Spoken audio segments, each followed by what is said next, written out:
This conference will now be recorded.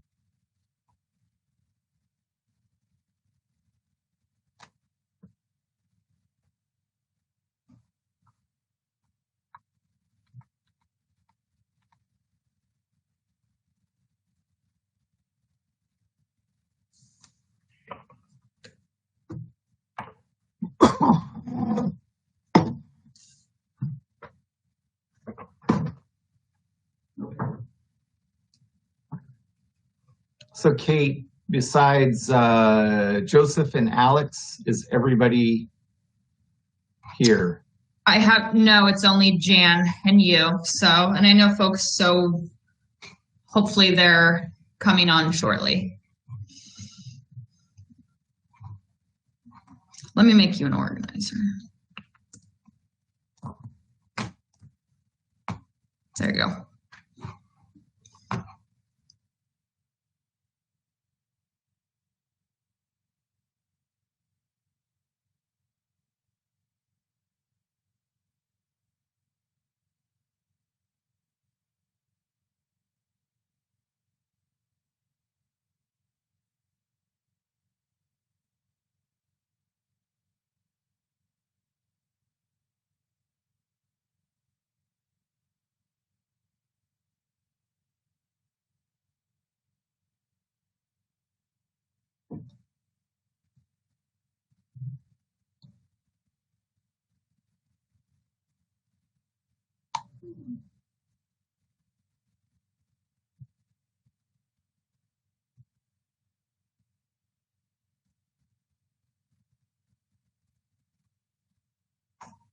Laura is here.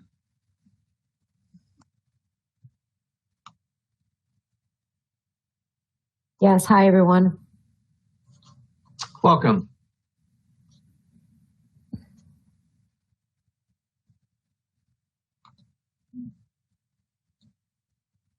Just give it a minute or two to see who else can sign on.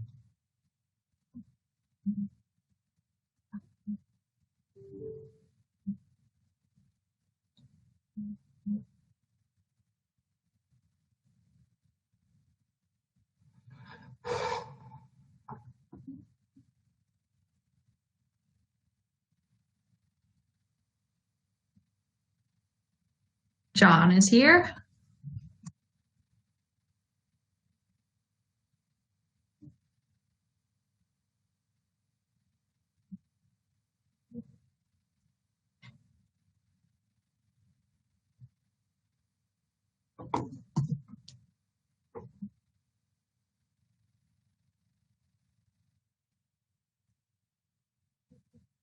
So we have Commissioner Oseguera and Commissioner Kalpikoff had some unexpected items pop up where they won't be able to attend.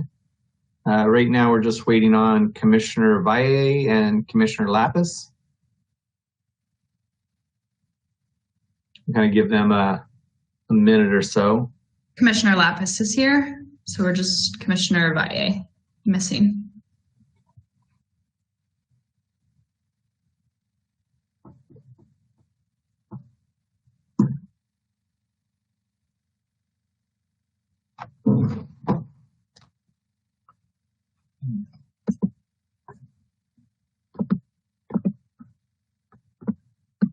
And is the chat box set up for everybody? It is. I'll do a test message. Excellent. All righty. Well, I don't think we'll wait any longer. If Commissioner Valle can join us, that would be great. But I'd like to welcome everybody to the November 13th Recycling Committee meeting for the Statewide Commission on Recycling Markets and Curbside Recycling.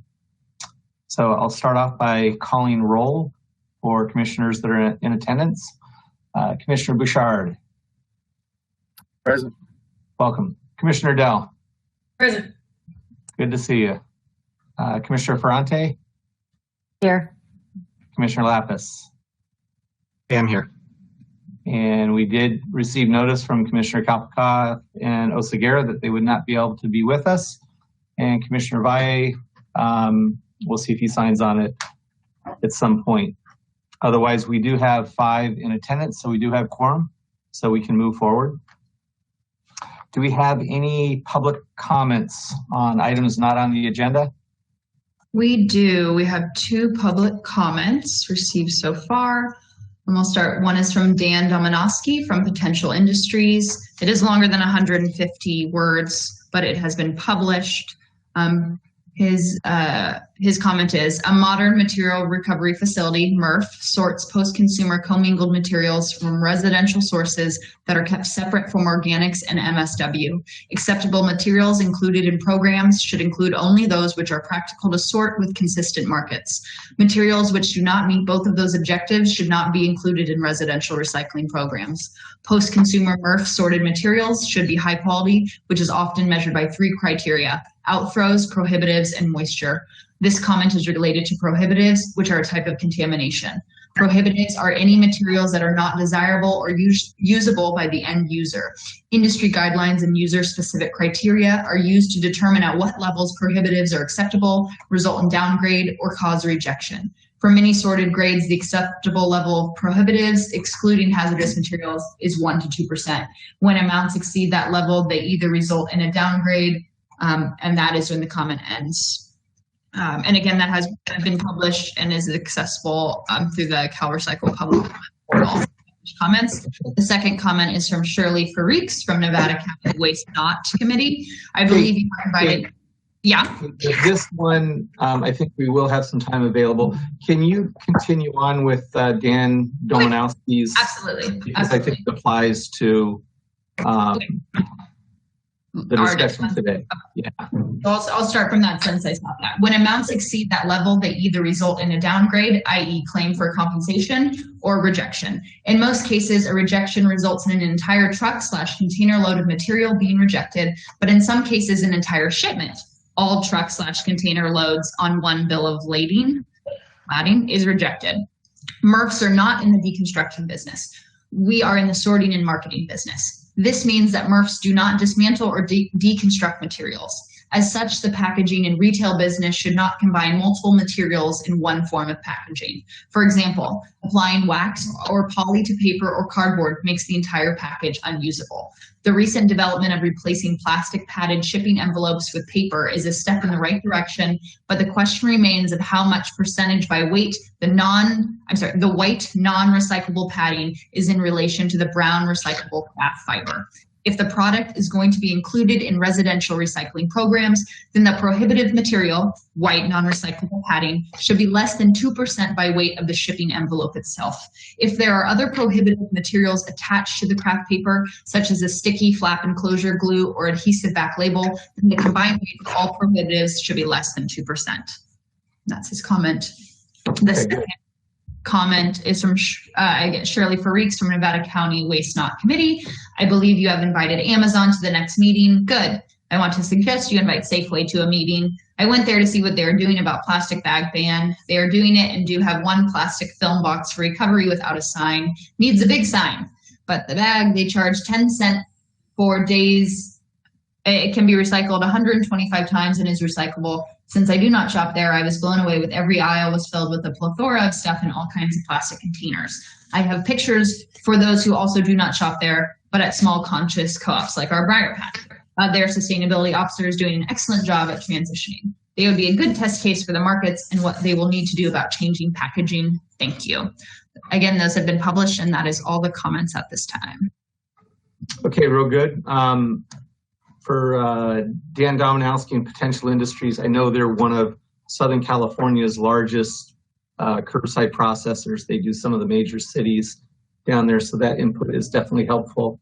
And then as far as Safeway or any of the other major grocery chains, I can speak for Safeway because I've been to their distribution facilities. Sorry.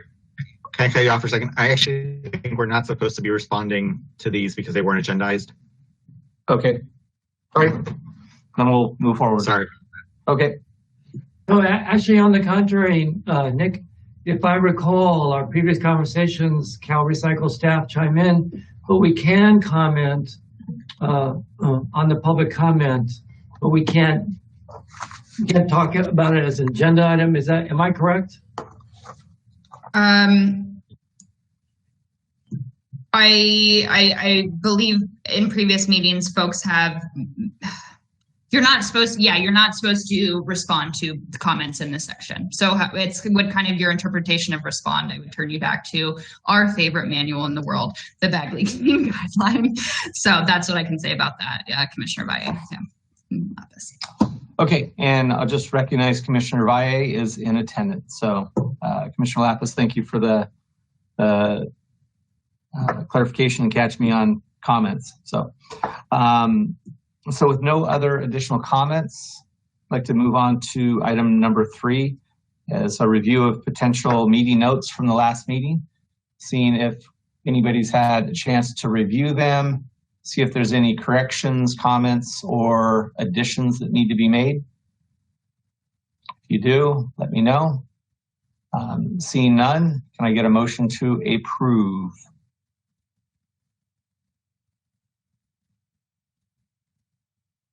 Move the approval. Okay.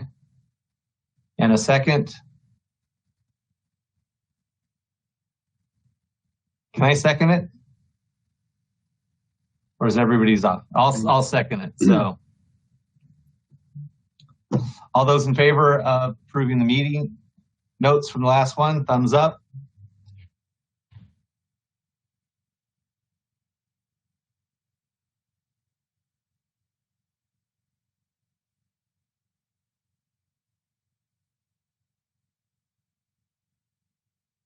Chair Don Levy, we can't hear you if you are.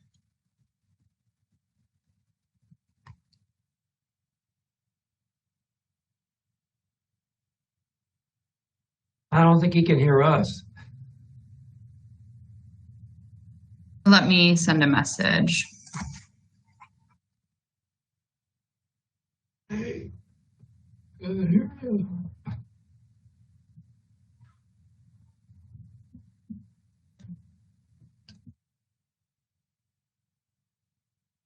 Hi, Jeff. If you can hear us, can you give us a thumbs up? No. Okay. Okay. Hold on, everyone.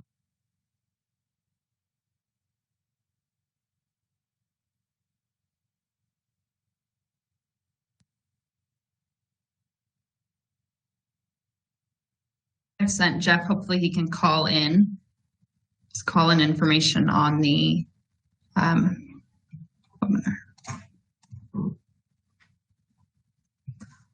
Okay, everyone can take a minute break.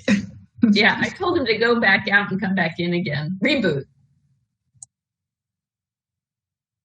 Can we hear each other? Can anybody hear me? Yes. We're good. Oh, Yes. Okay.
I'm going to call the chair real quick.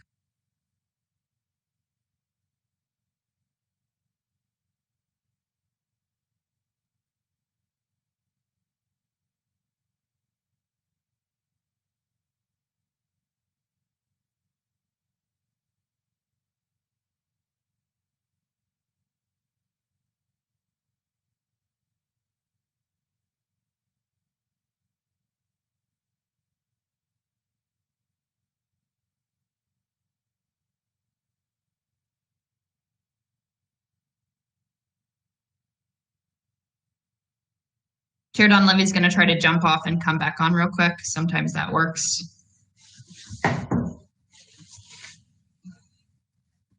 Thanks for your patience, everyone.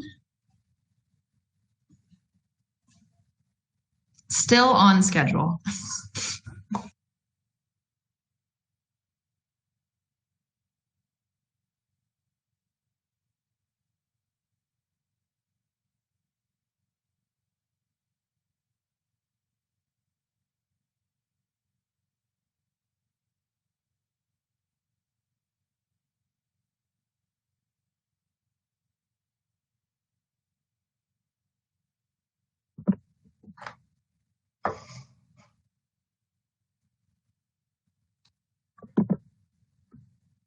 Chair Donlevy, we could hear. All right. Did I get back in?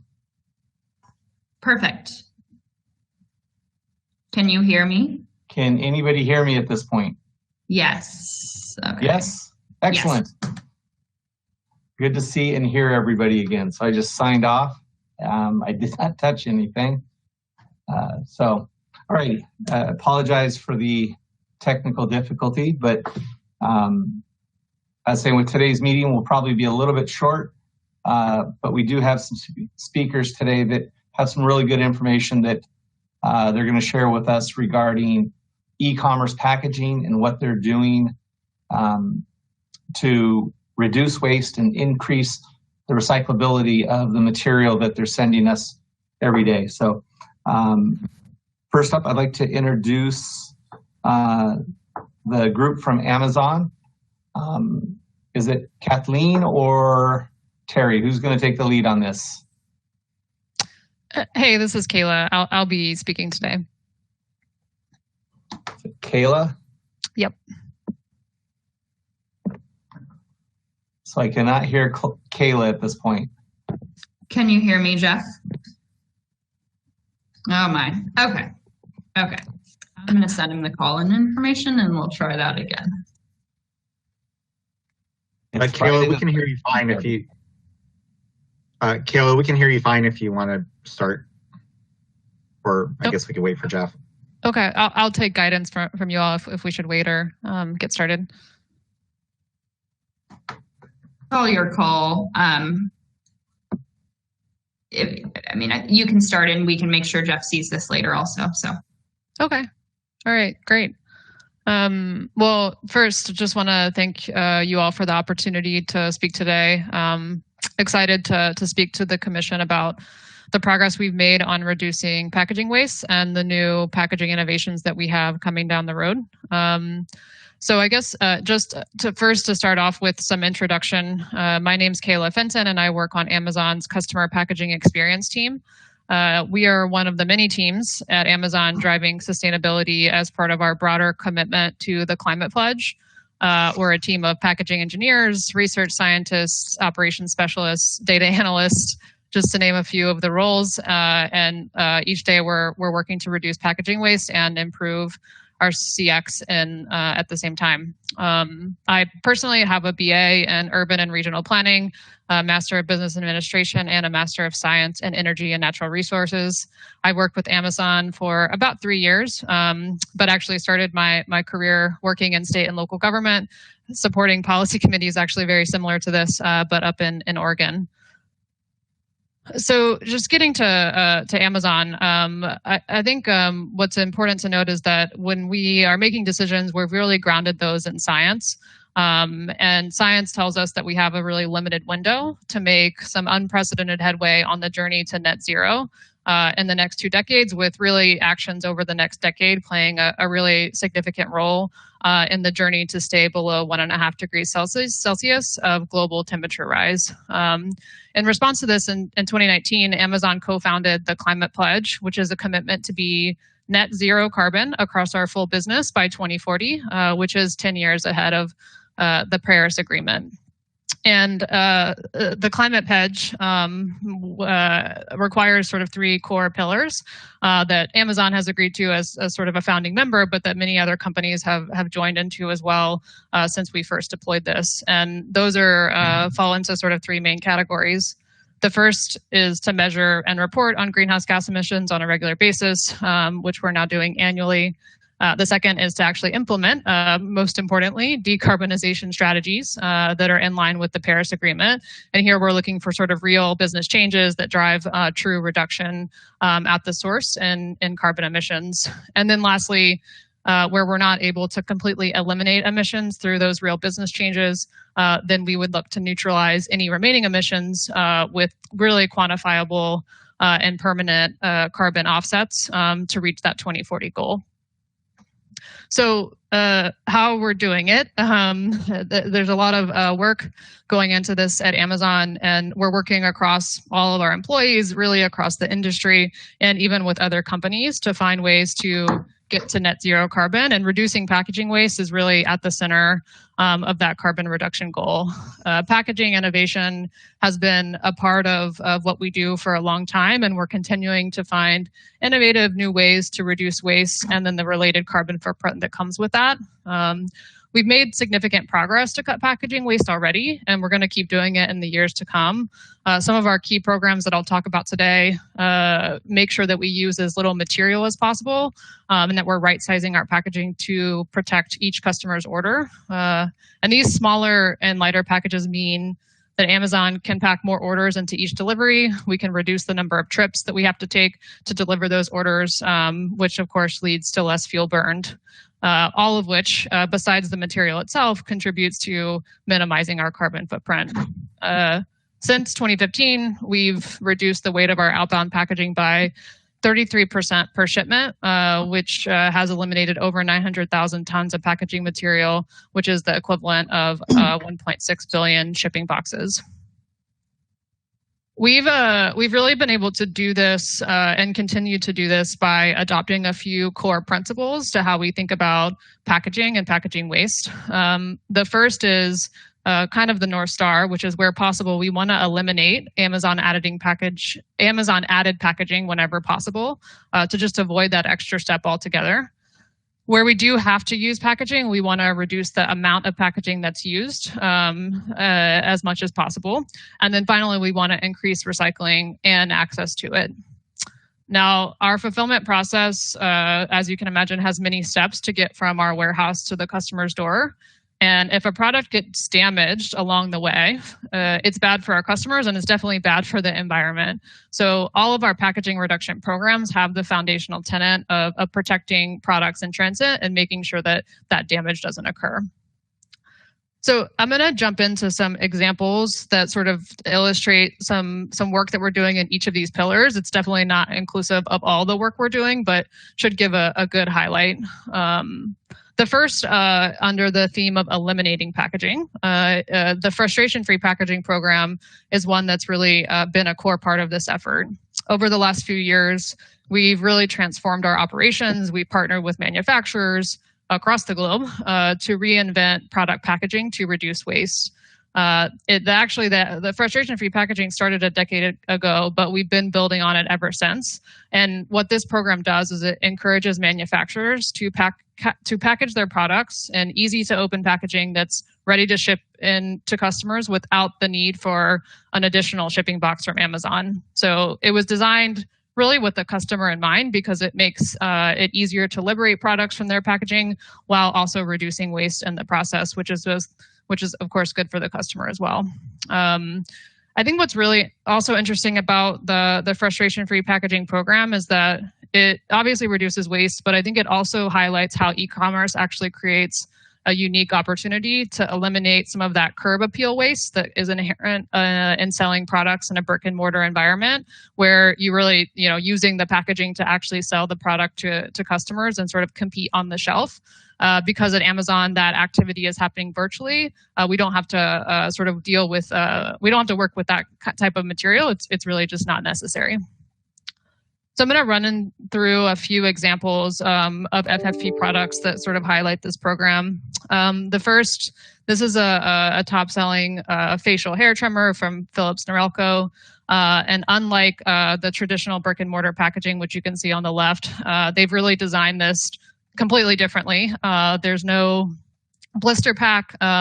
There's no decoration or printing on the outside of the packaging, but they are sort of still connecting to customers in ways that brands would like to by moving some of the brand communication to the inside of the box, so that when the customer opens it, that's when they get that exposure.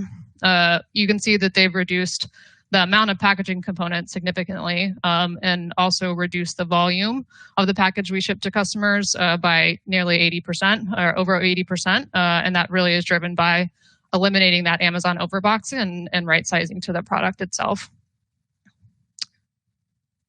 Another great example of this is the Tide EcoBox. So this was another solution designed specifically for e-commerce by Procter & Gamble, and inspired by working with Amazon, P&G developed this solution for its flagship laundry detergent. So it replaced a 150-ounce product in a plastic bottle. That's the one you see on the left there. And they really did this for two primary objectives. They started this with two primary objectives. One was to reduce the detergent's packaging waste by concentrating the liquid formula. So that decreases the product's overall weight and size. And this formula is actually 30% more concentrated than the original. And then the second was to actually be able to ship it without any additional protective packaging. And so the bag-in-box model that they used for this solution allows that to happen. And I think what's really compelling about this one is that the new solution actually uses 60% less plastic than the original product packaging. So it shows how you can reduce overall waste, but also particular materials when you have an innovative approach to designing that product packaging for e-com.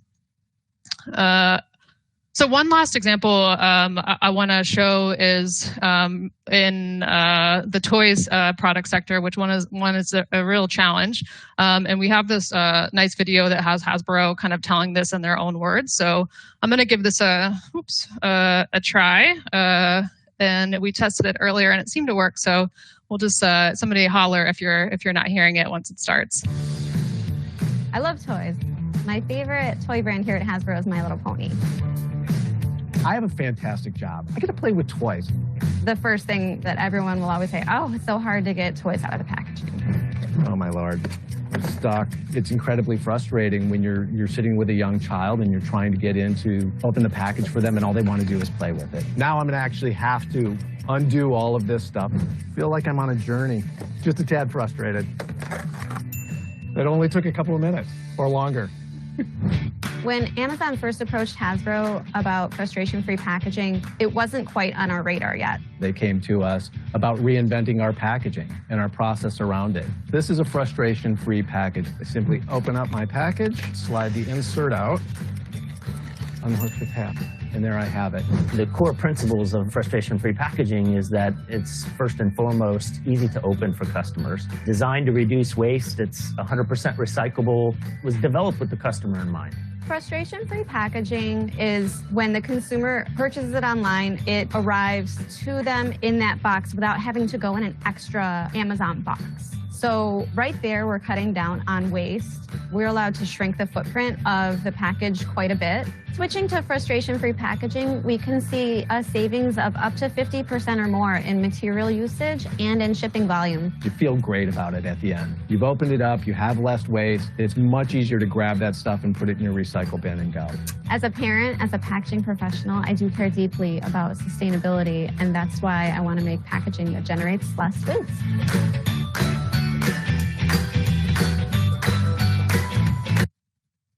Yeah, so I think those three product areas, the reason I highlighted them is because they're very different. They're different product types altogether, but they really show, I think, how we're sort of approaching this problem across the product portfolio, but then also how the solutions may look different depending on the product in question, and that the sort of innovation and requirements change with each as well.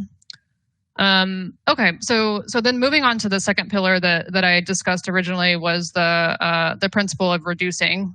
So where possible, we also want to reduce the amount of packaging we're using when we have to use it to ship customer orders. And to do this, we've both invented new physical packaging solutions and also are using research science to make good decisions at scale.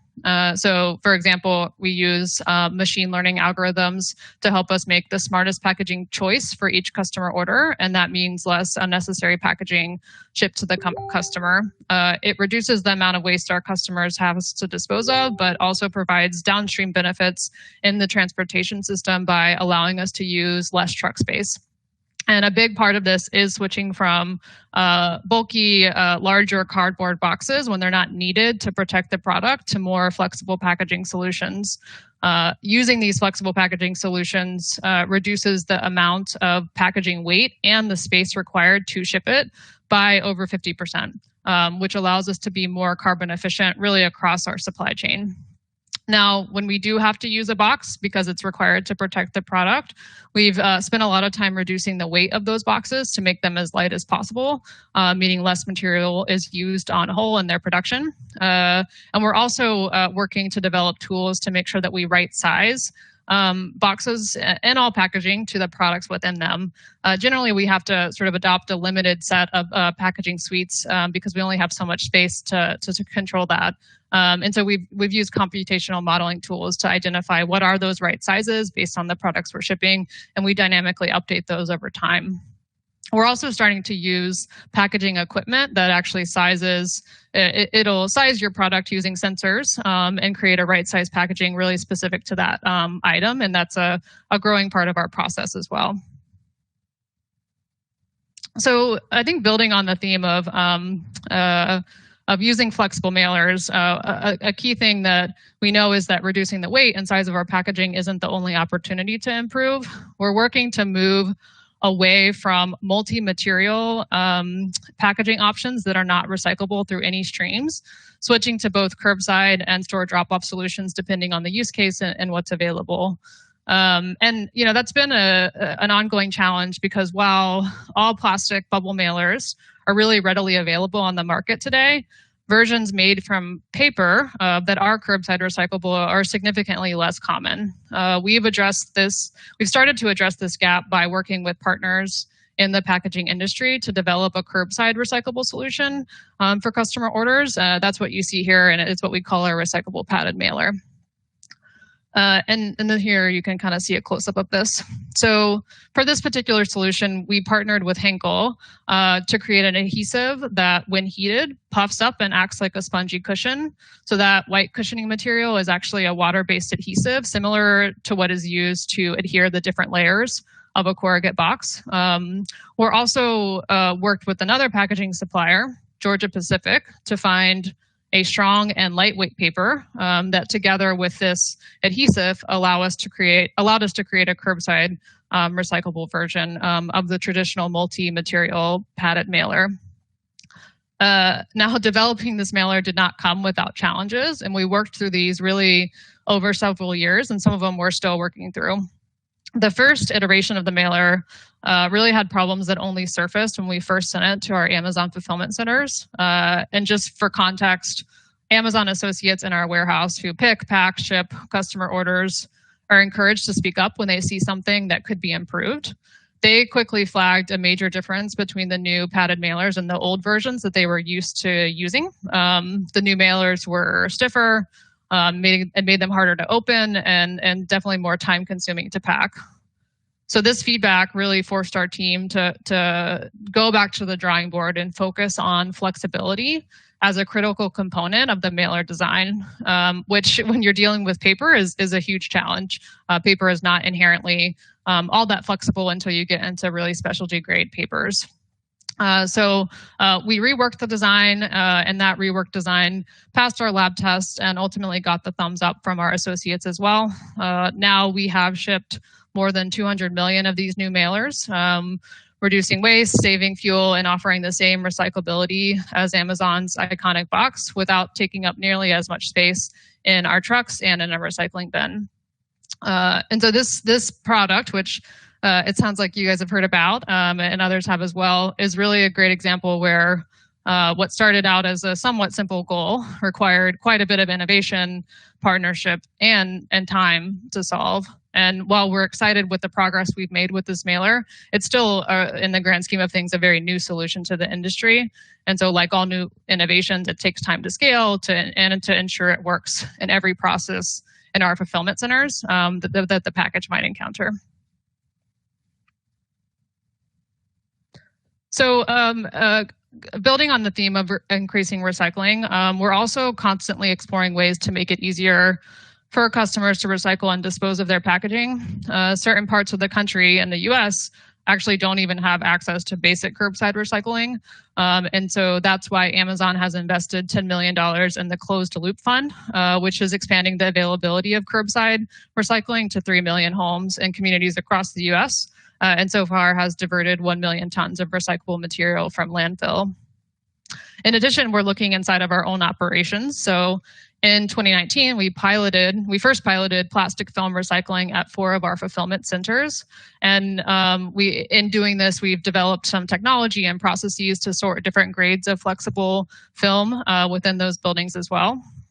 And based on the initial success of that pilot in 2019, we're dramatically expanding that program. And by end of 2015, we'll be in more than 50 fulfillment centers across the US and really in every region in the US.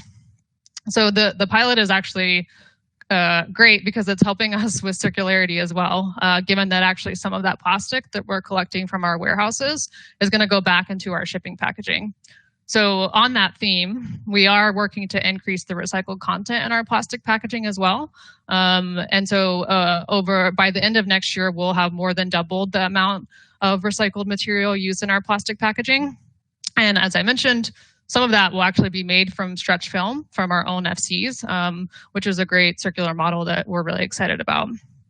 So improvements like these are allowing us to avoid a significant amount of plastic each year, 14,000 metric tons in 2021, which means a lot less waste going to customers' doorsteps and certainly to landfills when recycling is not available.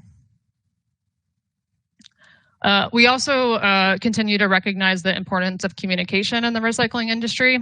So as consumers, we all play a role in recycling, and we're really working to improve communication to our customers on how to manage each packaging material they receive. So in the US and the EU, we've launched this page called Amazon Second Chance, which is an easy online resource where customers can learn how to recycle all types of Amazon packaging in their local communities. So when you place an order with Amazon, you actually can find details about how to recycle the packaging that particular order came in. This website is more than just about our packaging, though. It also provides information on how to trade in and recycle products, and also to how to find open box and refurbished devices. So we're really trying to create a portal where our customers can actually get directly involved in the circular economy themselves. So that's sort of, I'm nearing the end of what I wanted to cover, and I covered a lot. So I just wanted to close with a brief video that highlights some of the most critical aspects of our waste reduction strategy, and also how that is important to contributing to the climate pledge. Quick, to the door. Your stuff has arrived. Whatever packaging your order arrives in, whether it's a box or our innovative and fully recyclable paper padded mailer, it's just part of our day-to-day sustainability journey. A commitment to using less materials, increasing the amount of recycled content, and shrinking the package to fit more often. Because we know that lighter, smaller packages mean fitting more orders into each truck, resulting in fewer trips and less fuel used.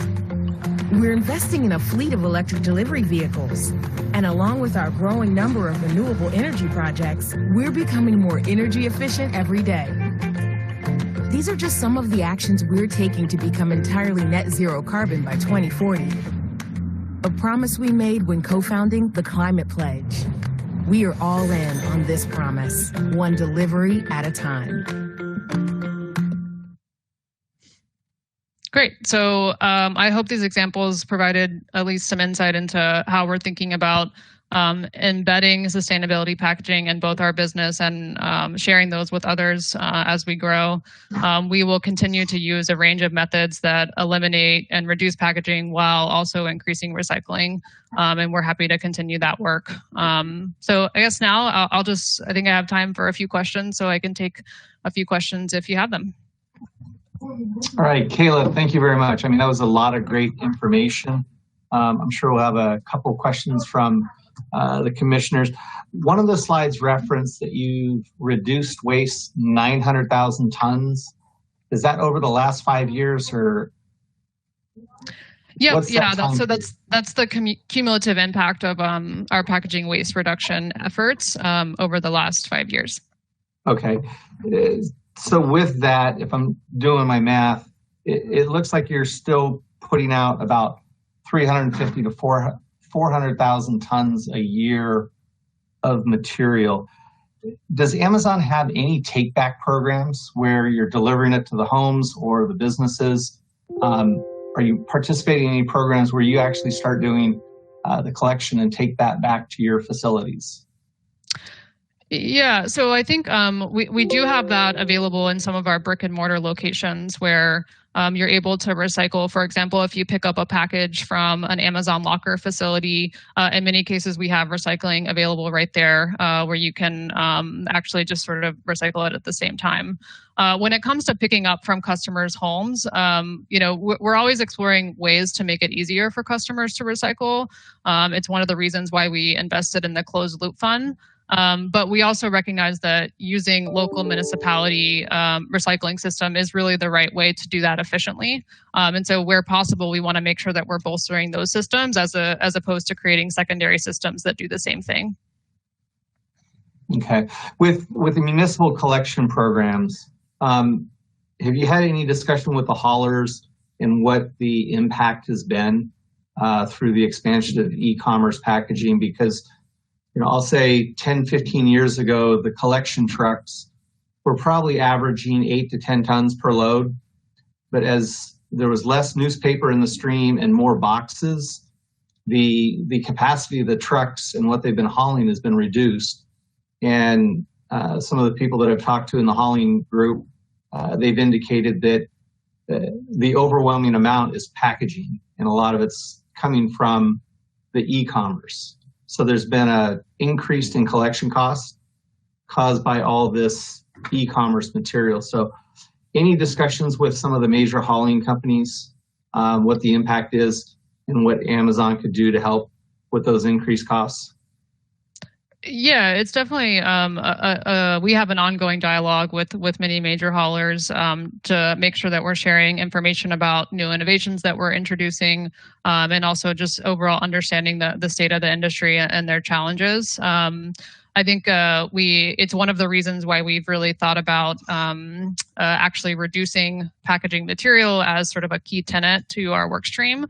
And why when we talk about eliminating and reducing the weight of boxes and reducing the size of boxes is really sort of targeted to address some of those challenges. Okay. And then one of the earlier public comments, and I think it's related to the Dream packaging with that expanded glue material. Any idea what percentage by weight the expanded glue padding material is on those envelopes, on the craft envelopes? Yeah, so that's something that I'd have to check with our supplier on to get the latest, and we can circle back after. But I mean, high level, I think the comment was really sort of targeted to what is, the quality of material going in to the recyclability stream. And we did really extensive testing with this mailer. We were, as a key tenant, we wanted it to be curbside recyclable. So from the get-go, we've worked really extensively with partners, both neutral third parties like Western Michigan University and actual recyclers themselves like Georgia Pacific, to make sure that we were testing and validating the recyclability of the mailer in both lab settings and in live trials at recyclable paper mills. We've developed some material that describes that testing process that we've gone through, that we've been sharing with both municipal recycling facilities as well as haulers across the U.S. as we've deployed. And I'm happy to share some details on that testing process as a follow-up to this meeting. Okay, that'd be great. Yeah, the presentation was, I thought, very good. The innovations that Amazon's leading in, the frustration-free packaging with Hasbro, I think that was a great point to make, especially as we head into the holiday seasons. So with that, I think we got a couple questions from the commissioners. I think Commissioner Dell is first up, followed by Commissioner Valle, then Commissioner Lapis. So Commissioner Dell. Great. Well, thanks very much for the presentation. And it's great to see the innovations that have happened and the progress that's been made. But I've got to tell you, out here in California, we have a really big problem with your packaging, which you didn't really show a lot of the plastic packaging, but it's contaminating our curbside bins and causing all kinds of problems. I think a key reason is because there's these big recycle symbols on the bags, both the pouches and then the bags that go inside. And we literally get strings and strings of these in our orders. And the reality in California is every week in my neighbors, I see these things, all of them, every week. I have so many pictures I could share with you. And it causes a lot of harms because it hurts MRF equipment. MRF operators have to actually go up and cut these things off. So it's a big cost. And it also reduces the bale quality of paper because these things feel like paper when they get squished down, and so they go into paper bales. So they hurt paper, they hurt MRFs, and they're really, wrecking curbside recycling. But at the same time, we see these labels that say store drop off, which I think, again, all my neighbors are ignoring. And they may be ignoring because in California, this system doesn't exist. I don't know, when we asked you, Amazon, to come speak 2 weeks ago, I specifically asked for some evidence that there is actually a functioning take-back system and that this material was actually made into something. Because my group, the Last Beach Cleanup, we've done a comprehensive survey of the 52 bins that were supposed to be in our area based on the RAP list. And this was pre-COVID and post-COVID, no change. And only 18 existed. And so there's supposed to be 52, there were only 18, and those 18 were filled with contamination. And I asked some of the workers, well, what do you do with it? And they say, oh, we just throw it away. And no surprise, because actually we also did a comprehensive survey of plastic processors in the state. And there are some companies who would love to take your distribution film, Trex, Roplast, Pre-Zero. There's like 3 companies that will buy that, but they won't buy C-grade awful film. So the reality in California is that there's no store drop-off and there's no one buying post this stuff. So we've proposed a draft policy to require all curbside packaging like pouches and the internal stuff to be curbside recyclable. And that would basically mean to use all of your paper requirement. So I guess I'd like to ask again, and just to let you know, Public Resource Code number 17580 says that manufacturers are supposed to be able to provide evidence. Can you provide evidence that there's actually a recycling system in California for this, and that X amount is actually collected and X amount is actually turned into a product? Yeah, interesting question. What I would say is that we work with our industry partners to establish the labeling guidelines that we use on our packaging. And those industry partners like How to Recycle, which is an independent group that's also part of Green Blue, and the Sustainable Packaging Coalition are really the experts in that space. And the intent behind the How to Recycle logo is actually to streamline and make it easier for consumers to be aware of what's recyclable and not. And it's one of the reasons why we adopted that approach. We're always open to new ideas for how we might better market how and where to recycle. But right now, we really feel like the How to Recycle logo is a good option for that. And at this time, we would expect to continue using it. And so I would say in terms of the state of the film recycling system, would really refer you to SBC and other industry groups to talk more about the details of that, as they'll be better equipped to answer those types of questions. Okay, so just to close off this line of questioning, the California law actually requires product companies to defend that it's recyclable. And the FTC Green Guide actually requires product companies to defend their labels, which is why there is a class action lawsuit moving against Keurig in the state of Cal. It's actually federal. It was started here, and citing how to recycle isn't allowed by the FTC. Product companies have to do it. So I would ask again, can you please provide numbers? Is it recyclable? And then as a follow-up question, how long would it take to switch to paper packaging in California, which is a great solution? Paper, pouches, all goes curbside, everybody happy. How long would it take for Amazon to do that? Thank you. Yeah, so I'll just refer again. I mean, the design of that system, right, is that we don't collect the film ourselves, and similar to municipal recycling facilities and the MRF process, those groups that are best equipped to manage that material locally own that process.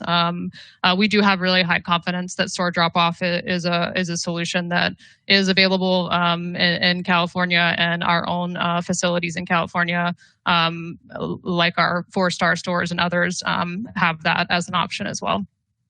I think as it relates to how long it would take to switch to recyclable materials, I think we've really learned a lot from the development of the paper padded mailer. We've been on the journey for at least 3 years, and we're not done.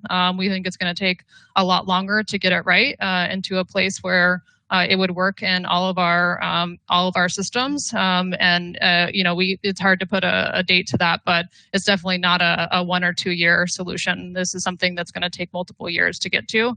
And in the meantime, really switching to corrugate boxes has a lot of negative implications in terms of our end-to-end supply chain and carbon by increasing the amount of space and the amount of trips we'll need to deliver those same packages. And so we really want to sort of take that long-term view and develop solutions that are both flexible, lightweight, small, but then still deliver recyclability.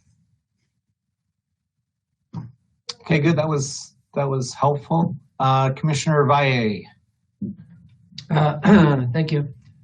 Ms. Penton, thank you for the presentation. I got a great insight about what Amazon is doing now. I heard that, I think you mentioned Georgia Pacific is creating some of your packaging. Is that, so you're using another party to create your packaging material, correct? Yes, that's correct. Okay. So to what extent have you created guidelines that you want them to use post-consumer corrugated, post-consumer brown paper in your packaging? Do you have a standard for that? Yeah, we don't have a standard across all of our packaging solutions because really the nuance of how much recycled content is appropriate for a particular package depends on the specifications of that package. So something like a corrugate box, we can use a pretty high amount of recycled content, really as much as that it's available on the market in that particular pack type. But if you look at our recyclable padded mailer, for example, that's more of a specialty paper, and too much recycled content might compromise the integrity of that paper and its ability to not tear during the fulfillment process. So we work with each of our suppliers for each of our packaging to set targets for each solution based on what we think we can meet from a technical specification perspective. Okay, so with regard to labeling and packaging, I think it would be helpful from our perspective, the consumer's perspective, to know, for example, that your packaging contains 50%, 80%, 90%, or even 100% post-consumer packaging. That certainly is an incentive for people to use your packaging. And it also demonstrates responsibility on behalf of Amazon. I encourage you to continue to pursue that. And also to the extent, I'm not sure if Amazon ever has aspirations of closing the loop 100%, so that you would do a complete take back, repurpose the packaging, and then create your own packaging. I'm not sure if that's in your long-term plan, because it is in your long-term plan, I think, to do the delivery trucks, correct?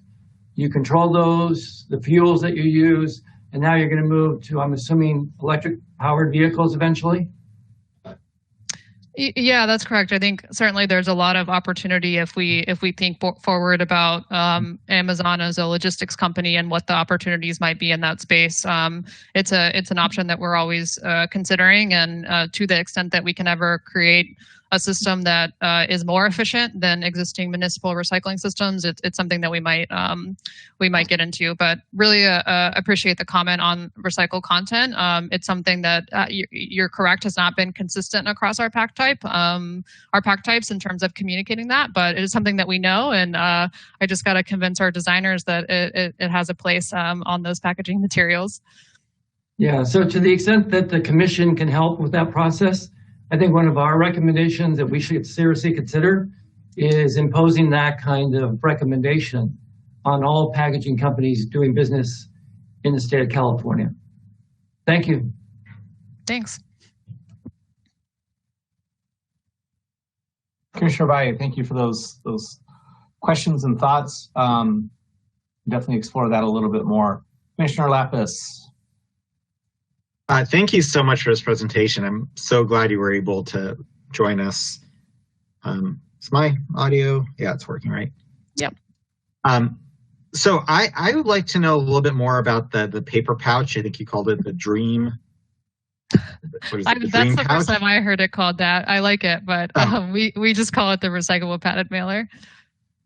Well, I think we're going to coin it the Dream pouch from now on. So I'm really fixated on that glue, the white stuff in between the layers. And specifically, I'm trying to figure out if it affects the recyclability of the product, if it's seen as a contaminant by the paper mills. I mean, you said you did a bunch of testing with Georgia Pacific and I'm assuming other folks as well.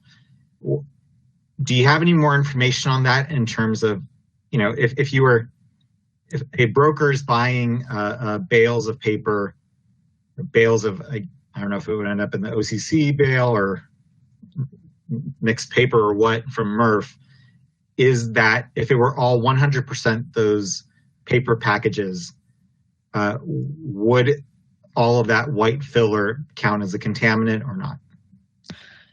Yeah, so I think it's, if you can think about it similar to any sort of adhesive that might be found in any corrugated or otherwise paper-based packaging.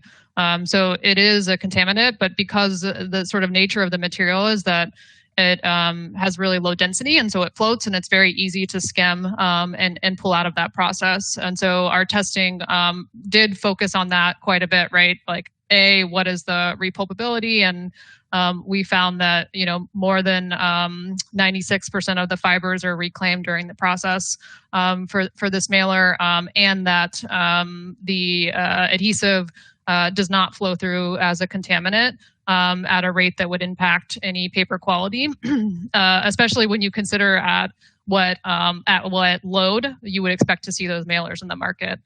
Corrugate and paper boards and other things like that are always going to have a much larger share. They're not always visible because they tend to be branded differently, and they might look different than sort of the consistent branding of Amazon's packaging. But on whole, if you look at the industry on whole, we'd represent a pretty small portion of any individual bale that is taken by a recyclable mill. So we did test at different load levels, and in fact, we're actually working with the Fiber Box Association right now to actually work towards potentially developing a new standard. The OCC standard is about 25 years old. It hasn't been updated in a long time to reflect sort of new realities of the market. And we think it's really time to have something that's a little bit more targeted to the nuance of the role that paper can play in the flexible packaging space.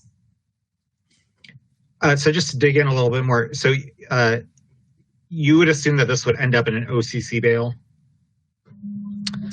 Yes, just because of if you think of the shape and like how it sort of goes through the MRF process, it's pretty, even though it's flexible, it's still a little bit stiff. And so depending on the size, the smallest size could potentially end up in the mixed paper bale, but probably the medium and larger sizes, because of the flat nature, would end up in OCC. And you said you guys are working to update the standards. Does that mean that the current spec doesn't allow it and you're looking to update it, or? Well, it's not our standard. First of all, it's a voluntary standard in the industry that is from the Fiber Box Association, and it assumes a very high load rate. So I think it's something like 30% load rate. And the reality is there's really no chance that you'd ever see this mailer at 30% load rate in any facility or really anything like it. In fact, 3% would be really the high upper end of it. And so what we have been talking with FBA about is the possibility of developing a standard that allows for certification at different load rates depending on what provable volume that you would expect in the market. Okay, cool. Thank you so much. Yeah, and with this material, actually, it came to the committee from a public comment. Somebody that works for a city in the Bay Area was asking about it, and there was an article, and they described it as the Amazon dream material, kind of an innovation in their new packaging. And I was able to send some samples to some domestic mill people that I work with and some export buyers, and they both kind of said the same thing that Kayla had mentioned. It is the same glue type material that they use with cardboard boxes, attaching the rigid with the outer liner. So the glue is an allowable contaminant within it. If there were to be a whole bale of that material, it would obviously be a reject.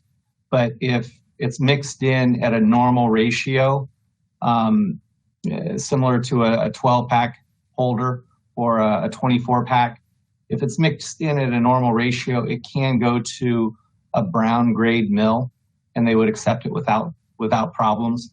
The domestic mills said that they were a little bit uncomfortable with it, but I was also talking to a competitor of the producer that makes this product, so there was a little bias on that. The person that handles the export said it's not an issue. It's just a question of the quantity, and I think the mixture of e-commerce packaging that's ending up in curbside, I don't think it would present a great risk to the facilities. And then I think the trade-off of a craft envelope versus a box might be a better benefit than the potential contamination that it could cause. But again, I've talked to both domestic and export, and they don't think it's a harmful issue. They see that it could be a good innovation with that material. So, all right. Great. Any other questions for Kayla? Commissioner Valle. Yeah, Kayla, at our facility, a lot of those small envelopes, because they're so small, wind up in our mixed paper.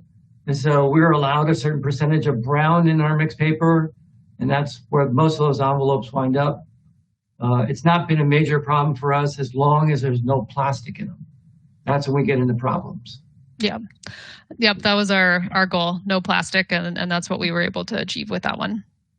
Thank you. Mm-hmm. And then Kayla, just as a follow-up, would you be able to provide some information on the California in-store take-back programs? How much material is actually getting taken back to the locations that Amazon is promoting?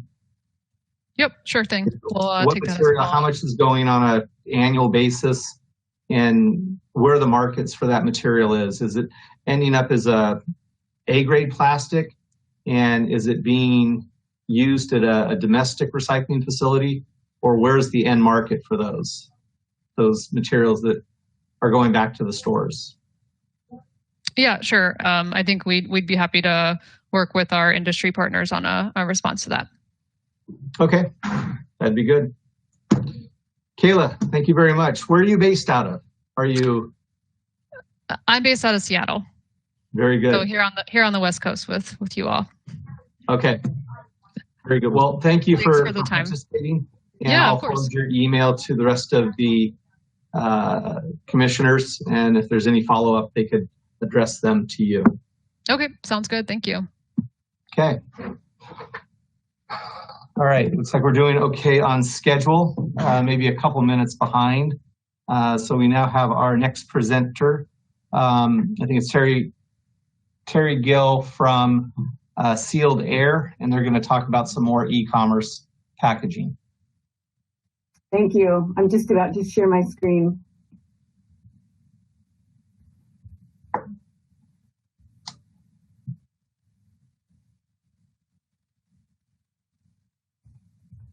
Can you confirm that you can or cannot see my presentation? We saw it for a second, Terry, and then it went away. Do you want me to resend you?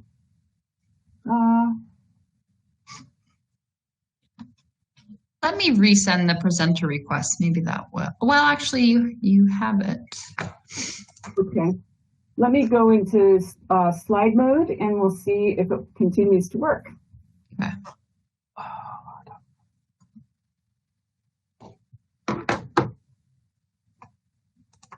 All right. Can you tell me if you see presenter mode or if you see the proper presentation? We don't see anything. So what I'm going to do is take the screen back momentarily and then give it back to you again. Okay, so sounds good. That's what I'm going to do. That should fix this. Okay, so now I'm about to give it back to you. Make presenter.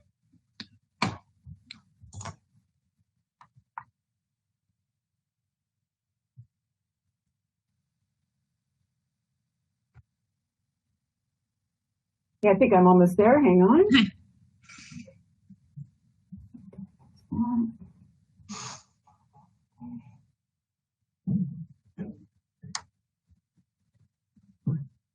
We see your screen. We see the presentation. Yep, looks good.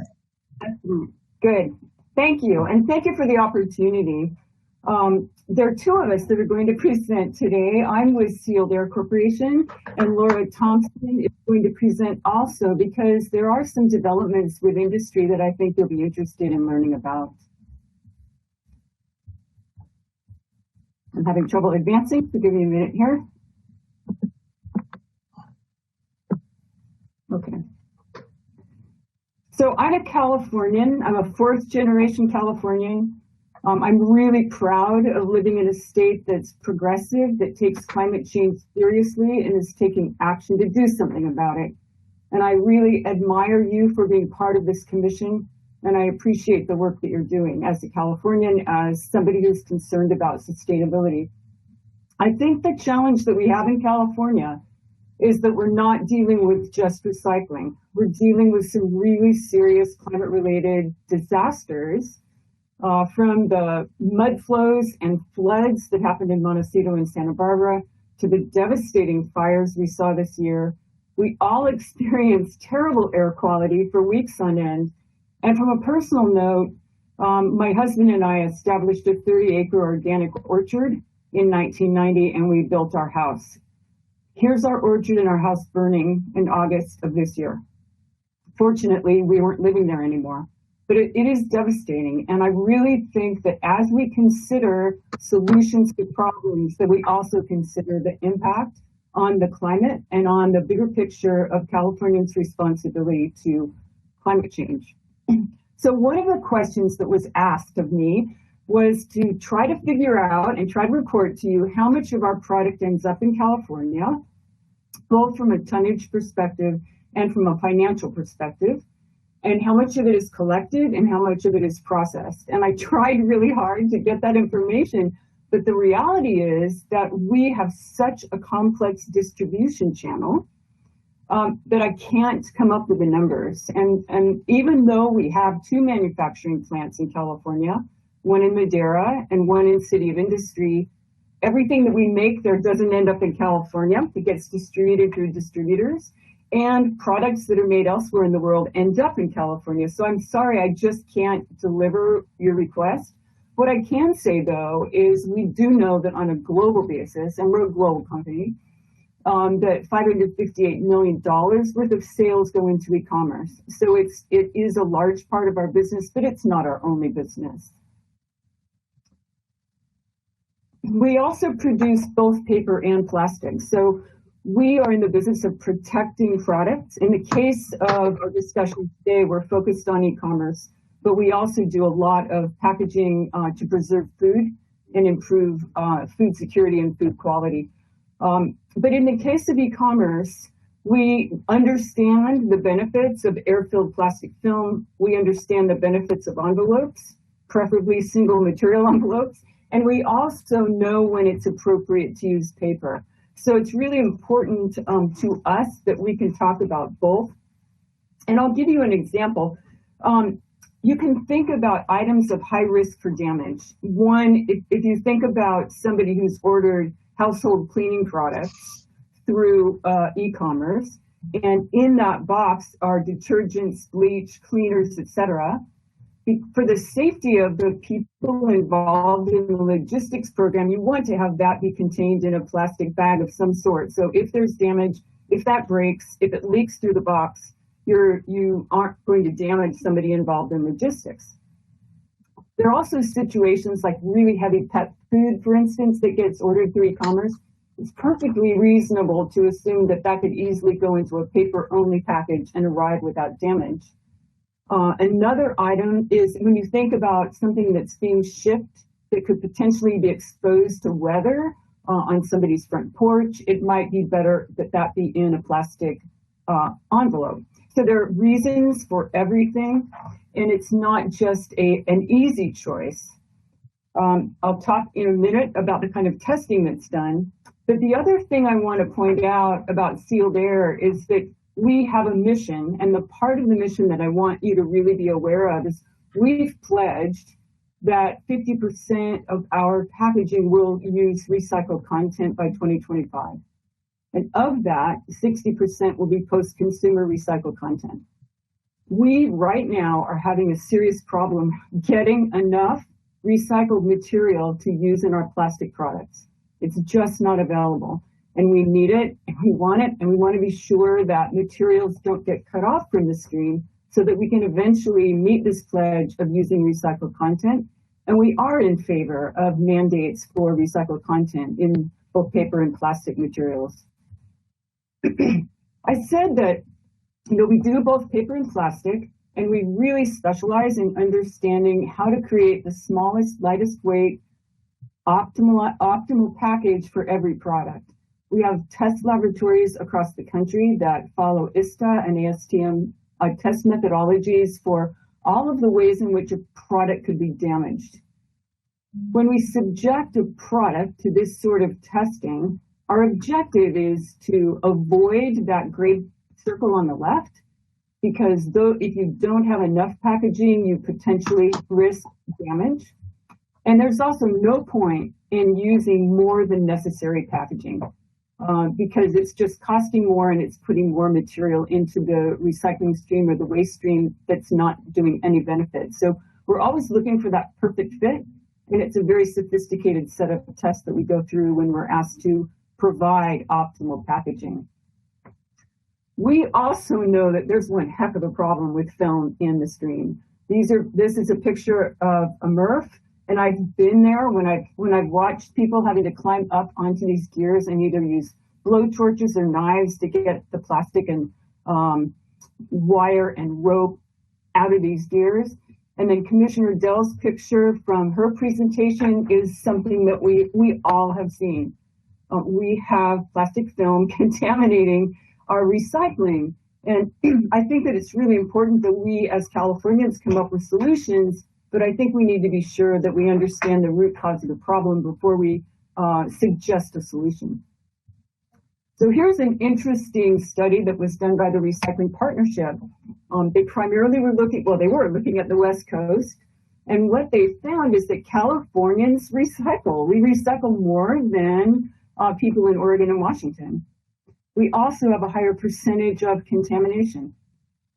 So part of it is the practices of our consumers and an opportunity to change those behaviors. So the other thing I wanted to talk about is what's really going on with e-commerce, because the focus right now is on e-commerce in this discussion. One of the interesting developments is that when we were all shopping at retail, the number of touch points, and the touch point is the time at which you could potentially have damage, was about 5, going from a manufacturer to the retail store. Now that we're going through e-commerce and a number of distribution centers, we end up with between 10 and 15 additional touch points when you're going through e-commerce.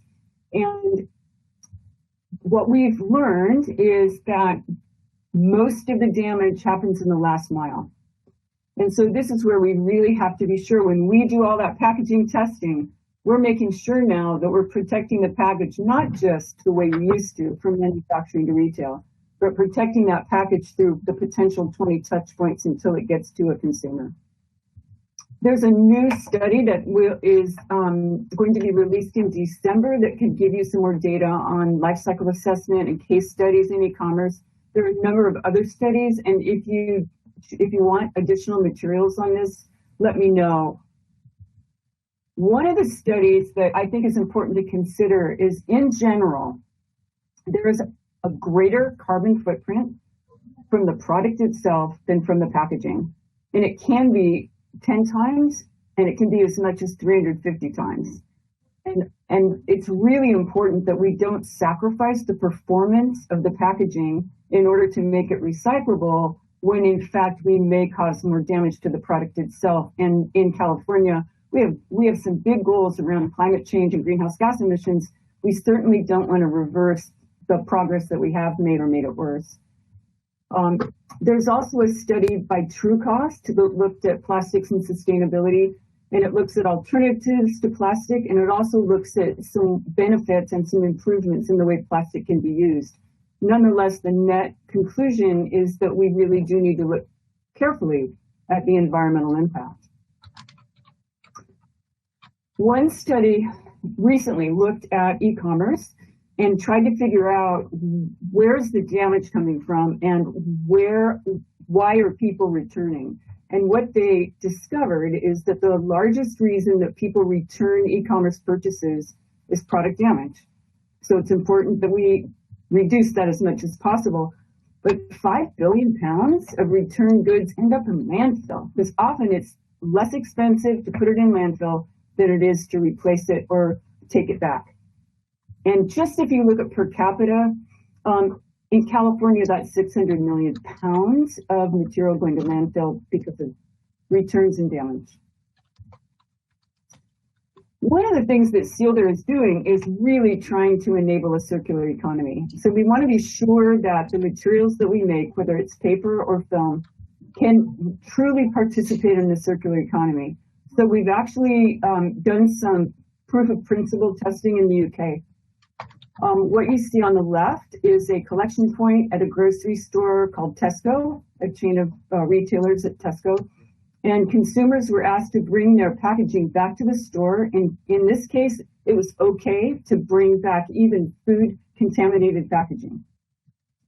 Tesco delivered this packaging to Plastic Energy, which is a company that Sealed Air is invested in. They use pyrolysis to break down the plastic film. They send the material to Sabic, who's a resin manufacturer. Sabic produces from that a virgin quality material made from 100% post-consumer recycled materials. We buy that resin from them, we turn it back into film, we sell it back to the cheese manufacturer who does Tesco branded cheese, and it goes back on the market in Tesco.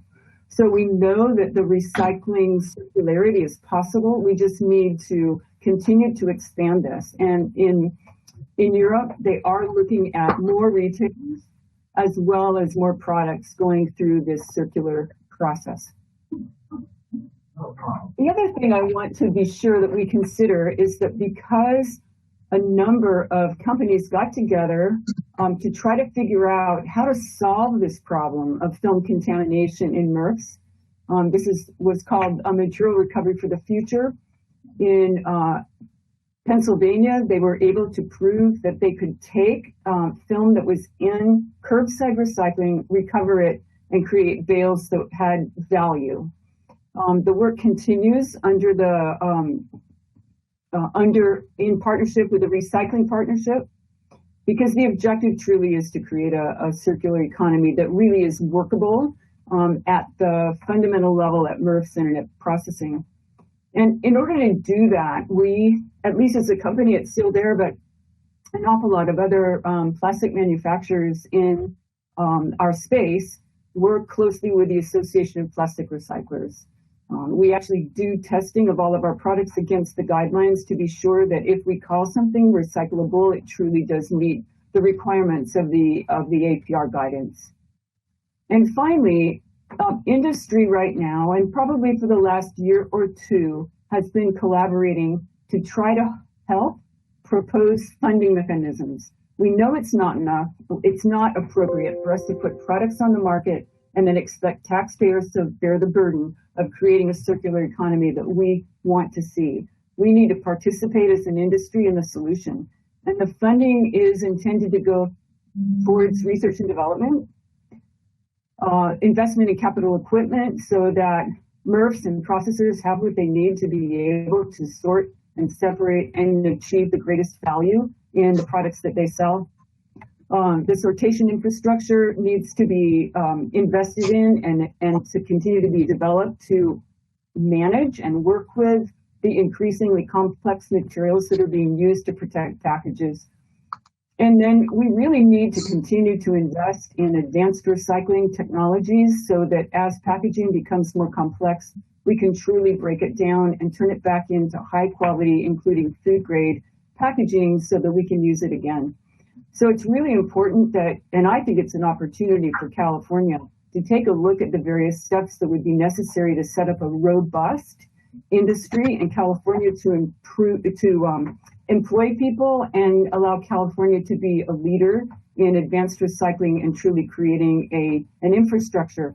But the market committee probably needs to take a look at the current statutes and be sure that they still apply to the technologies that are continuing to be developed around the world and those that are being promoted in other states.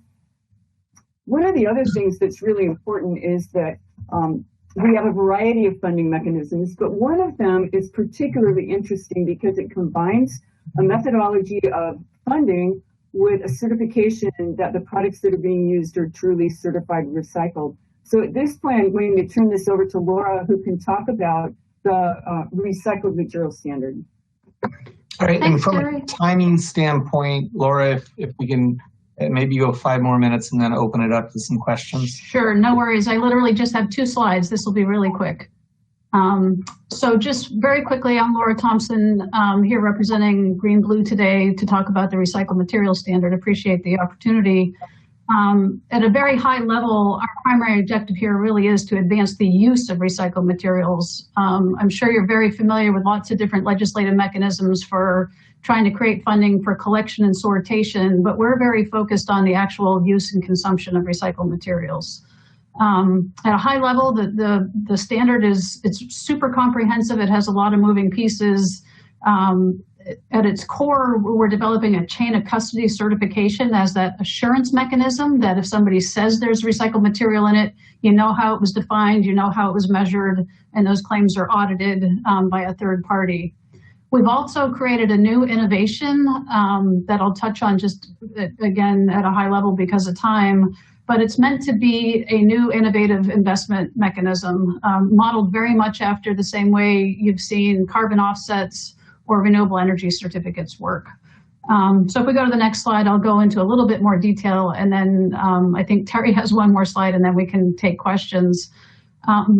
The standard is a project of Green Blue, but because we've not written this kind of standard before, we've had support from NSF International as our standards development organization.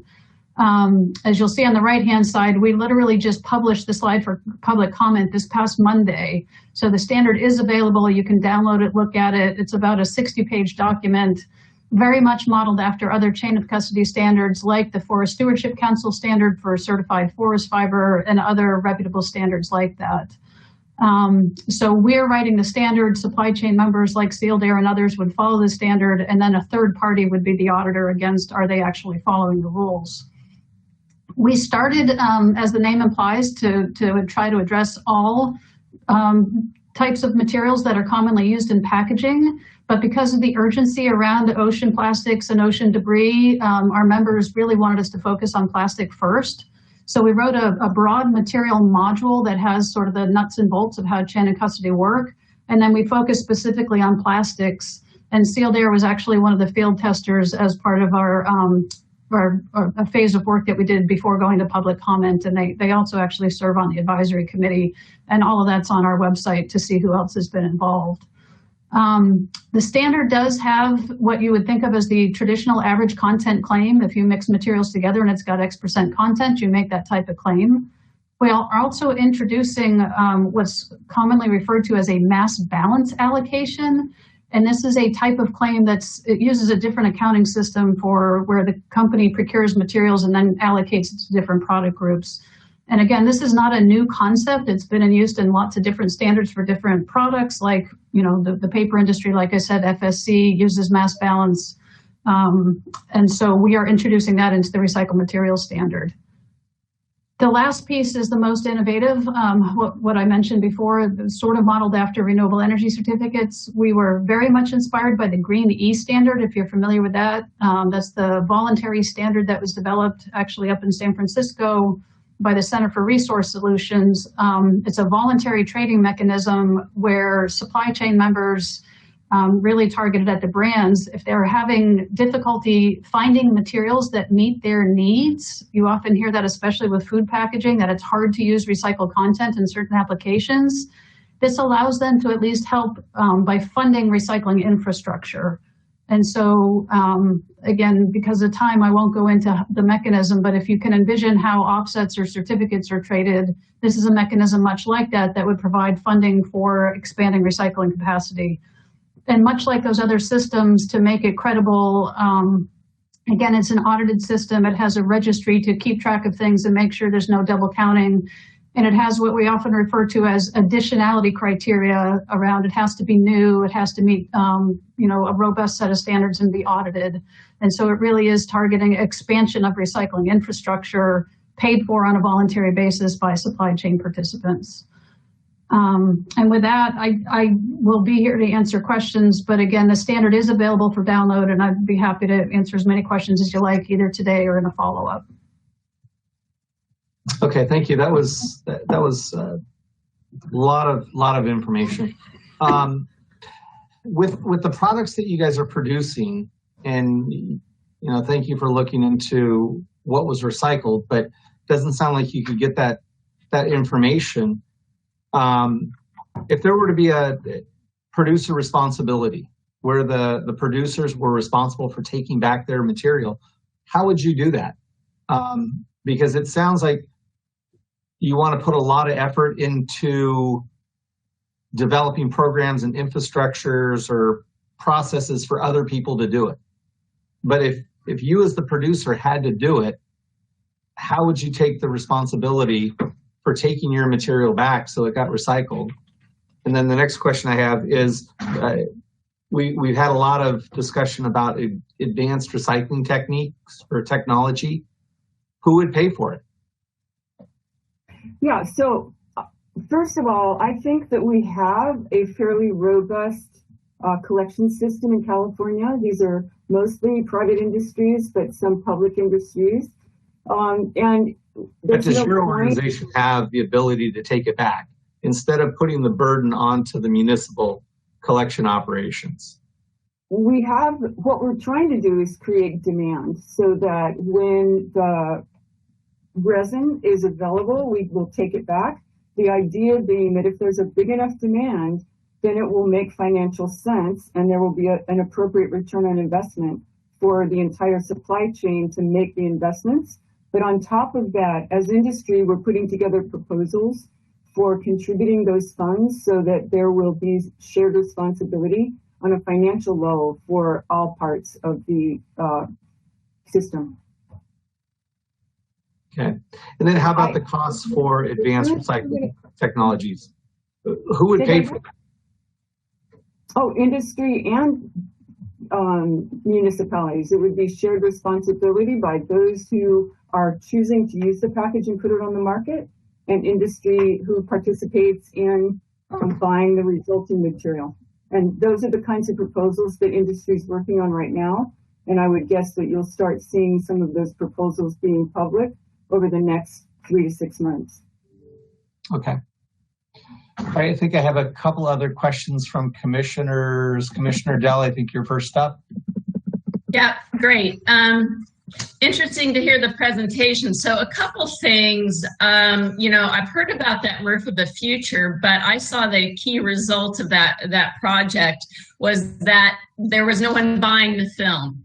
And so the project's not propagating into other places. And our MRFs in California are struggling to survive with all the contamination in it. And they certainly don't have funds to buy a lot of advanced equipment, because the reality is this material,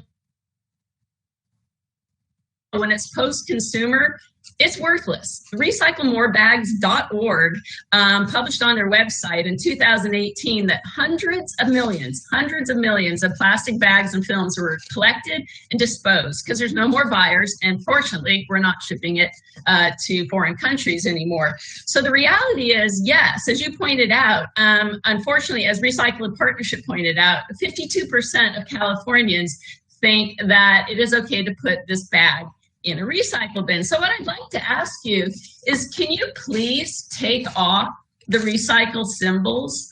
They're confusing customers, right? I think you were leading to the point that the problem isn't the packaging, it's the consumer not knowing where to put it. Well, number one cause of this is this recycle symbol that people look at and put in their bin along with their box, right? And so a quick way to help people to understand that would be, do not recycle. And again, based on California law and the FTC, a product company actually has to prove that labels like this are accurate before you can put them on. So I'd like to ask you, as a Californian, as a fellow Californian who's just sees all this contamination in our bin, could you please take the recycle symbols off of these plastic films? Well, I think the symbol that you see on it is probably the How to Recycle label, and the How to Recycle and Green, Blue, and the Sustainable Packaging Coalition follows the FTC guidelines to be sure that 60% of the population has access to the appropriate end position. So if it says store drop-off, there have been studies showing that 60% have access to that. And that's why we feel that we should continue to promote that, because there's no harmonization across the United States. It's very difficult for consumers to know what to do. But as the How to Recycle label has been adopted increasingly across the US, and as more brand owners use it, consumers are beginning to understand that if they see that it says store drop-off, what to do with it, or if it says on a rigid container that it is recyclable, they know they can put it in the bin. So I think it's probably more beneficial, and it's our opinion that it's more beneficial to try to harmonize messaging across the United States and into Canada, so that we don't have disparate messages going to consumers. So again, the FTC law requires the product company to take ownership of the label, not to say it's How to Recycle's fault. And we're concerned about all this contamination in California, and that label is causing people to be confused. So that's a takeaway message I'd like you to take back, and if Amazon's listening as well. You may defend the use of plastic packaging, but please help stop it from wrecking curbside recycling with these labels that give these big recycle symbols that give people the wrong impression they can put it in their curbside bins. Thank you. Yeah, that's been one of the focuses of the commission, is to try and get a simpler, cleaner recycling stream. And I think with recycling symbols on what seems like almost everything these days, and a How to Recycle or another label of some sort that might give somebody the indication that it's recyclable when it's not being recycled, that seems to be a cause of all the contamination that the curbside programs have had, because you can't get a standardized program in the country because of the 600 programs in California. None of them are the same. Everybody has a different take. And I think we're trying to take a step back and remove information that could be confusing or misleading, and getting the producers of the products to start taking responsibility for their products. And if you don't know that it's being recycled, why put a label on it? Thank you. Okay. Commissioner Lapis. Hi, I have a question for on the recycled material standard. I'm curious about the mass balance approach and how that's different from the traditional accounting approach. Sure. It's easier to describe with diagrams, but I'll use puppet hands here. You can think of it almost like an accounting system. So it's not a physical content, and the labeling in the claim wouldn't reflect the physical content, but it's a means for helping to bring more materials through the value chain. So this is implemented every day by standards like FSC and others that use this in the forest products industry and elsewhere. So essentially what you do is if you're a company and you're buying a bunch of recycled materials, let's just make up a number here. If you're buying 10% of your raw materials or recycled materials and you blended them all together, you could choose to make that a 10% claim. With a mass balance allocation system, you can also choose to allocate it to different product groups. And so as long as your claims going out don't exceed your claims coming in, that's seen as a legitimate claim. And so, for example, if it's this 10% number, you could say 10% of your materials had the equivalent of 100% content, or 50% of them had 20%, or however the math you want to do, and that's the claim that you would pass on through the supply chain. So again, it's an accounting system, and the crux of it is that you cannot exceed claims on the output side. You have to balance them with what you've procured on the input. And that was really the mechanism that allowed the FSC program to grow so greatly for the paper industry. I think that makes sense. So the biggest difference would be, just bear with me for a second, the biggest difference would be saying this bottle has 100 or 50% recyclable content. The traditional methodology, it would have to physically be 50% of the plastic would have to be recycled. With the mass balance, this specific bottle could have 22, but you could have some other bottle that has 86 or something, and they balance out. Okay. Yeah, exactly. And again, the claims. But it still all has to be the bottles, right? I mean, it can't be. You're not counting something upstream or it's still the finished product, right?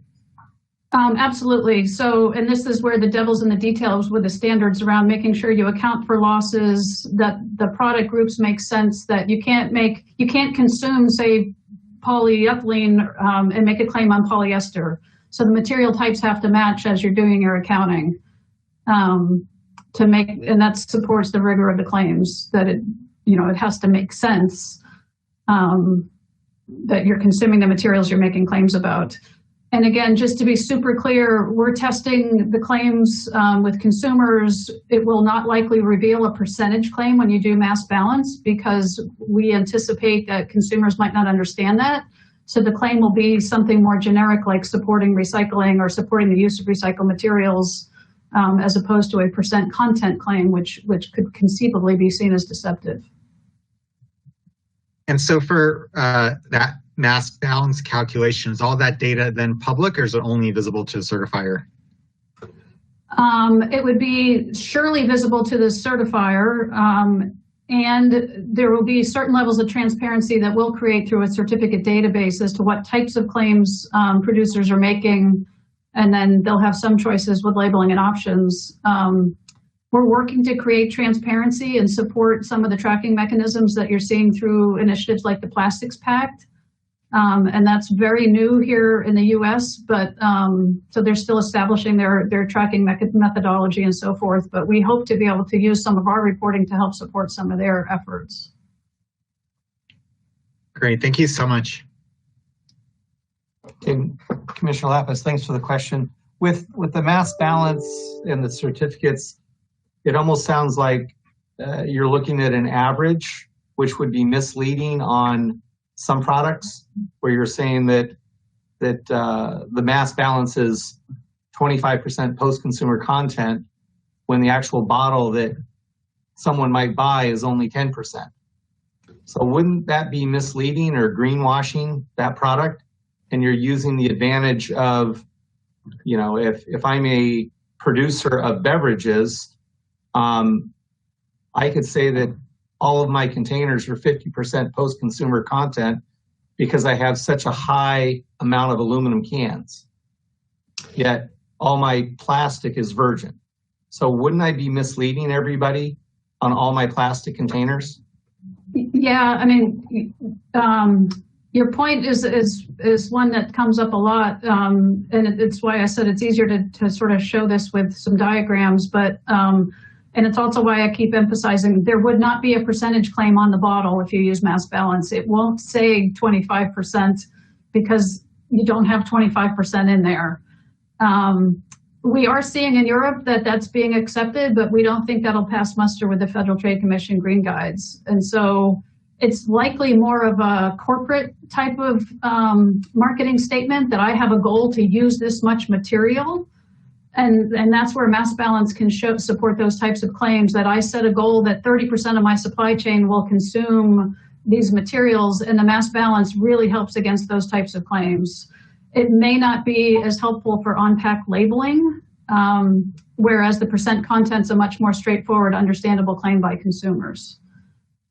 So again, the different types of claims will have different types of labels on pack. Okay, good. All right. For the sake of time, any last questions from commissioners? Not seeing any. Terry and Laura, thank you for spending your Friday afternoon with us and sharing with you the information. Thank you for having us. Appreciate it. Okay, have a good Friday. Okay, Nick, if you're still on, we had it on the agenda for possible discussion on plastic waste exports from you and Richard. Do you guys have anything you want to discuss at this point? Okay, I'm trying to remember what exactly we had. Might have been related to the Basel Amendment and plastic exports, or are we just addressing that at the commission level now? If I can refresh, Commissioner Lapis, this was sent to the recycling committee, so Jeff put it on the agenda quite a while ago, thinking it might come here. So then after that, it seemed to be transferred to the commission. So if you want to continue it at the commission level, if you also want to talk about it today, because this agenda was set quite a while ago. No, I think we can keep it on the overall commission level. Okay. Thank you for that. All righty. Kate, if you could bring closer to being on time. If you could bring up the slides that I have. Oh, okay, sure. There was one pertinent, one public comment. So I'm going to read that now. This is from Dan Dominowski from Potential Industries. During today's webcast, November 13th, 2020, CowerCycle Statewide Commission included a presentation by Amazon about the recyclable padded paper envelopes. Fully recyclable mailer was contradicted by the recognition that the white foam material is contamination for paper mills, where it floats to the top and is disposed of. I'm going to turn my camera on so you can see my air quotes, sorry. Water-based adhesive is unclear. Does it refer to the white foam or the compound which adheres it to the craft paper? Seems misleading to say it is the same as boxes because boxes use primarily water-soluble starch glues. Recyclability standards with Fiber Box Association and the need for updated standards is irrelevant. What matters is when 100% of the material is supplied to an end user is whether or not they can use it. What matters is when 100% of the material is supplied to an end user is whether or not they can use it. Amazon should answer the questions clearly. What is percentage by weight of total contamination in their padded paper envelope?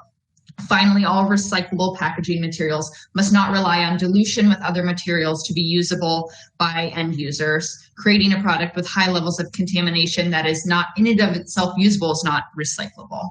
And that I am publishing right now. And that is the question, all we have received in terms of public comments. I'm sorry, we got one more from Susan Collins. It seems like the mass balance approach could be used as a way for beverage companies to comply with AB 793 without increasing their use of recycled content. The method would be used to take credit for recycled content used in other states, and I will publish that now. Okay, thank you. Do we still have the person from Amazon online to respond to the potential industries question? No, Kayla dropped I off. don't think we do. Yeah, I think we could send that off to them for follow-up comment, because I think it's... Yeah, I would love to see I would love to see a response from them on that. Okay.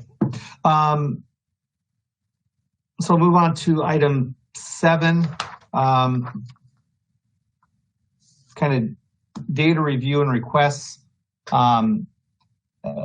We had asked CalRecycle if they could present some data related to bottle bill issues, but unfortunately they have not been able to respond, and I'm not sure that they will. But what I wanted to do is just kind of spend a last few minutes reviewing where we're at as a committee, what we've done, and what we still have to do. First one is what we've moved up to the commission level. We've identified what is recyclable. We've identified a policy for non-compatible shrink sleeves, non-compatible components, whether it's metal on plastic, plastic wraps, and then we're making a recommendation on clear PET only for bottles in the CRV program. And then we've agreed to support several of the items in the AB 54 report that CalRecycle presented. We've talked about the dealer take back and making the grocers whole for their efforts, paying them for taking the containers back into the store. And again, the AB 54 report talked about giving CalRecycle the ability to expand the zones or adjust the zones based on unique characteristics of different jurisdictions. San Francisco is definitely different than other communities, so the half-mile zone might not be what's needed in a community like that.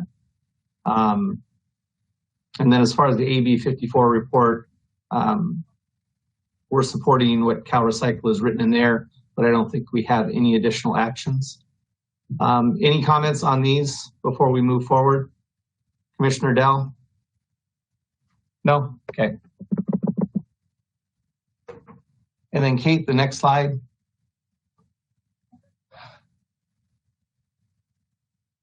We do have 2 additional meetings scheduled, and these are the items that we still have on our plate that we'll want to wrap up so we can move up to the commission level. And the first one is identifying the pathway to get on the what is recyclable list. So for those products that are in the yellow area, what they would need to do to get the recyclable symbol in California. So we'll address that at the next meeting. And then the next 2 are the big ones related to the bottle bill, and I'm not sure what we'll be able to do as far as making recommendations, as far as adding wine and spirits and increasing the deposit. Because I think before we make a recommendation like that, we do need to get some information from CalRecycle just on the dollars that we're talking about, because if we increase the deposit from a nickel to a dime, the current budget is about 1.3 to 1.4 billion. So if we went from a nickel to a dime, we'd be looking at a program that could exceed $2 billion. So before we make a recommendation like that, I think we need to get some information on how the money might flow, what's coming in, and how much of it is going out and to which parties. And then the other one that I had talked about, and I need to get some more information to the committee, is a density-based processing payments. It's a little bit similar to what CalRecycle was talking about in the AB 54 report, where they want to look at processing payments based on regional cost. And I'm also suggesting that we look at density. So if a recycling center is servicing 100,000 residents, maybe they're paid a premium on the processing payments. So I'll bring something to the next committee on that. We also have to address e-commerce packaging. I think Commissioner Dell, you'll have something for us at the next meeting. Okay. And then what's the last item on there, Kate? I can't see the bottom one.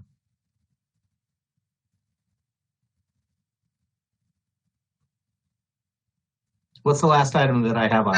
It's the Basel amendment policy. Sorry. Basel amendment. And I think Commissioner Lapis already addressed that has been moved up to the commission level at this point. Are there any other items that we've addressed that we still need to complete? Anything that I'm missing from the list? Just Chair Dunleavy, earlier in this meeting, Commissioner Valle suggested a policy recommendation. I don't know if you want to, just to reiterate, I heard all e-commerce packaging should have the amount of recycled content used in the package printed on it. That was stated earlier. So just for your reminder, if you would like us to put that in the notes as a suggested recommendation. Yes, if you could do that. And I think we could incorporate that with what Commissioner Dell is working on. And we can address that at the next meeting. Thank you, Chair Dunleavy. I'm still here, but I'm having trouble with my camera, but I'm still here. But we can hear you, which is important. Thank you. All righty. Any other items with this? No? Well, Jeff, I have a question. Yes. You had some, you seem to want to discuss the public comment received earlier that we decided we couldn't touch on. So does that want to get agendized for the next meeting or the meeting after that about the contamination level and mixed materials at a MRF? Yeah, we can bring that back. And I think that ties to the follow-up comment by the representative from Potential. And we can send email to the people from Amazon to talk about the percentage by weight that material is. Yeah, it seemed to be really fitting for today's topics. And you seem to have some comments early on that you weren't able to share at the beginning of the meeting. Okay. So for the next meeting, I'll add just a few minutes where we could do a response, both from Amazon and Sealed Air if they have information on how much material was taken back through their take-back programs in California. Yeah, Chair Dunleavy, we can put that on the agenda, a quick item for discussion of previous public comments and follow up on previous presentations. That would be very easy. Okay. And if I could add how much and what exactly is it made into? How much, where it's going, and what it's turning into would be very, very interesting to hear. Because store take-back programs are always, I'll say challenging. It seems like the contamination is very high. People easily can confuse a recycle bin for a trash bin in public spaces. I don't know why. I always get it right. But I guess I'm looking to recycle, so. Okay, any other items on this that we need to address before the end of the year? We have 2 meetings scheduled. Kate, if you go to the next meeting or the next slide. So we have 2 additional meetings scheduled before the end of the year, December 4th and December 18th. Most people will be able to make it at those 2 meetings. And I think on the 4th, we'll finish up the pathway to what is recyclable. We'll address e-commerce and we'll add kind of a follow-up with a response from Amazon or Sealed Air on those issues. And then see if we have any conclusions on bottle bill policies as far as increasing the deposit, wine and spirits, whether we can move forward without information from CalRecycle. And then I'll delete number 4 again, since we've already moved it up to the commission. Any other policy recommendations we want to address before the end of the year to try and get them up to the commission level? Okay, seeing none. Have we finalized the list of what is and isn't recyclable, or is that just being discussed at the commission level? I think that's at the commission level, and I got to get with Chair Sanborn on that to see if it'll be on the agenda for the next meeting. Great.